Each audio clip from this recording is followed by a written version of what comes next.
बटेंगे तो कटेंगे बदले अखिलेश यादव ने नारा दिया, जुड़ेंगे तो जीतेंगे। लेकिन उपचुनाव के नतीजे बता रहे हैं नारा नारा ही रह गया। ना मतदाताओं को जोड़ पाए, ना जीत दिला पाए। हाँ, बीजेपी ने कमबैक किया। 9 विधानसभा सीटों में से 7 पर अखिलेश यादव को हरा दिया। एक आध सीट तो ऐसी थी जिसकी हार ने अखिलेश यादव को चौंकाया होगा। उस सीट के बारे में भी बताएंगे। लेकिन सवाल है कि 5 महीने पहले विजय रथ पर सवार अखिलेश यादव कहां और कैसे फेल हो गए। उपचुनाव के नतीजे सत्ता पक्ष में जाते हैं, ये कहावत सही साबित हुई, या फिर वाकई में अखिलेश यादव के खिलाफ बीजेपी ने लोकसभा से सबक लिया, अलग रणनीति बनाई, मेहनत किया। इससे एक एक कर समझते हैं। पहले बताते हैं अखिलेश यादव कैसे और क्यों फेल हुए। अखिलेश यादव फेल हुए हैं, ये बात तो सच है। वजह क्या है? उन्हें 9 में से 2 सीटों पर ही सिर्फ जीत मिली, करहल और सीसामऊ।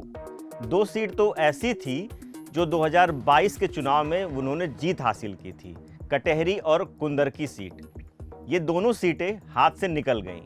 लेकिन क्यों और कैसे?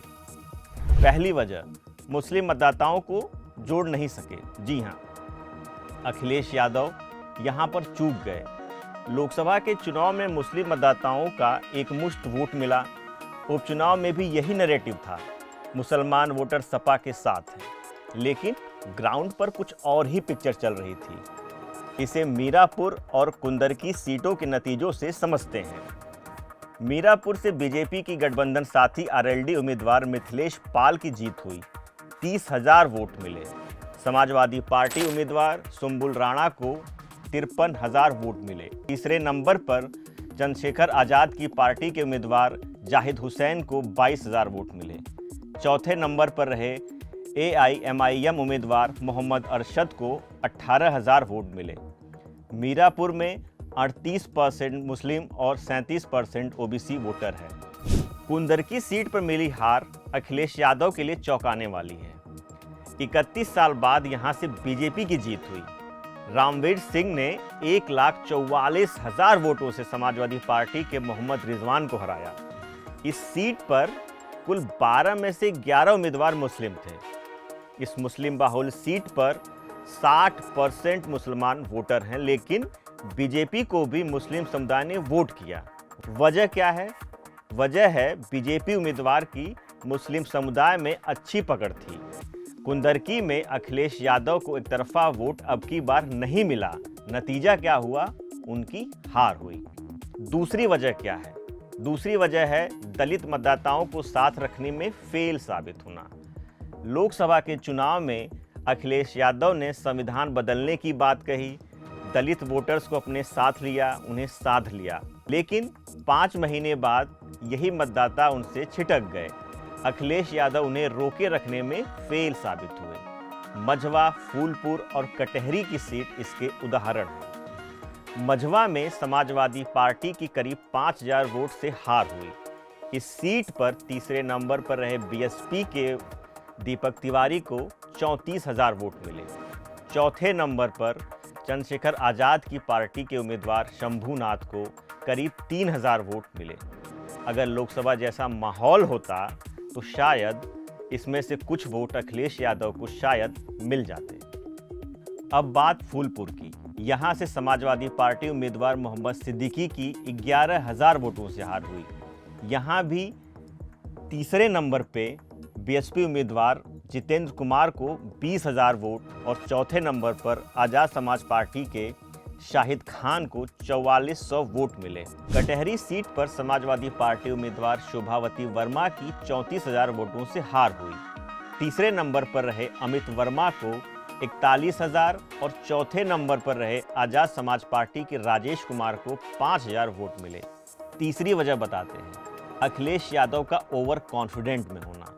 लोकसभा चुनाव में बड़ी जीत के बाद उपचुनाव में जीत का नैरेटिव अखिलेश यादव के पक्ष में था। लग रहा था कि पीडीए का फार्मूला फिर से काम कर जाएगा, लेकिन ऐसा नहीं हुआ। नैरेटिव हकीकत नहीं बन सका। ओवर कॉन्फिडेंट का उदाहरण कुंदरकी सीट से समझते हैं। यहाँ समाजवादी उम्मीदवार के बेटे को लेकर मुस्लिम समुदाय में नाराजगी थी, जिसकी अखिलेश यादव ने शायद अनदेखी की। यहाँ कुरैशी बिरादरी सपा से नाराज थी, लेकिन इसे भी अनदेखा किया गया। कुंदरकी में 60% मुस्लिम वोटर हैं, इनमें 80,000 तुर्क हैं। बीजेपी ने मुद्दा बनाया कि तुर्कों की तुलना में सपा ने बाकी मुस्लिम बिरादरियों की अनदेखी की। तुर्कों के बाद यहाँ सबसे अधिक शेख ज़्यादा वोटर हैं, बीजेपी ने इन्हें ही साधा। अब बीजेपी की बदली रणनीति पर आते हैं। 5 महीने में बीजेपी ने अपनी गलतियों में सुधार किया, बताते हैं कैसे। पहला सुधार टिकट वितरण और माइक्रो मैनेजमेंट। बीजेपी ने 9 सीटों पर सभी जातियों को साधने वाले उम्मीदवार उतारे। मसलन कुंदरकी सीट से ठाकुर रामवीर सिंह को उतारा। इनकी पहचान और पकड़ मुस्लिम मतदाताओं में अच्छी है। चुनाव के दौरान इनकी एक फोटो भी वायरल हुई, जिसमें ये जालीदार टोपी पहने हुए दिखे। सपा उम्मीदवार हाजी रिजवान ने बयान दिया, बीजेपी के साथ जो मुसलमान हैं वो बिकाऊ हैं। बीजेपी ने इस बयान को लपक लिया और मुसलमान मतदाताओं में सेंधमारी की। बीजेपी ने पिछली बार मझवा और कटहरी सीट निषाद पार्टी के लिए छोड़ दी थी, लेकिन इस बार बीजेपी ने दोनों जगहों से अपने उम्मीदवार उतारे। फैसला सही साबित हुआ। बीजेपी ने जो दूसरा सुधार किया वो किया हिंदुत्व के एजेंडे को धार देने में। लोकसभा के चुनाव के दौरान यूपी में बीजेपी ने इंडिया गठबंधन की पिच पर चुनाव लड़ा था। शायद ये उनकी मजबूरी थी, लेकिन उपचुनाव में बीजेपी अपना नैरेटिव सेट करने में सफल हुई। सबका साथ सबका विकास जैसे नारों की जगह बटेंगे तो कटेंगे, एक हैं तो सेफ हैं जैसे नारे दिए। हिंदुत्व के एजेंडे को धार मिली। इन नारों की गूंज में अखिलेश के संविधान और आरक्षण के मुद्दे को जगह ही नहीं मिल सकी।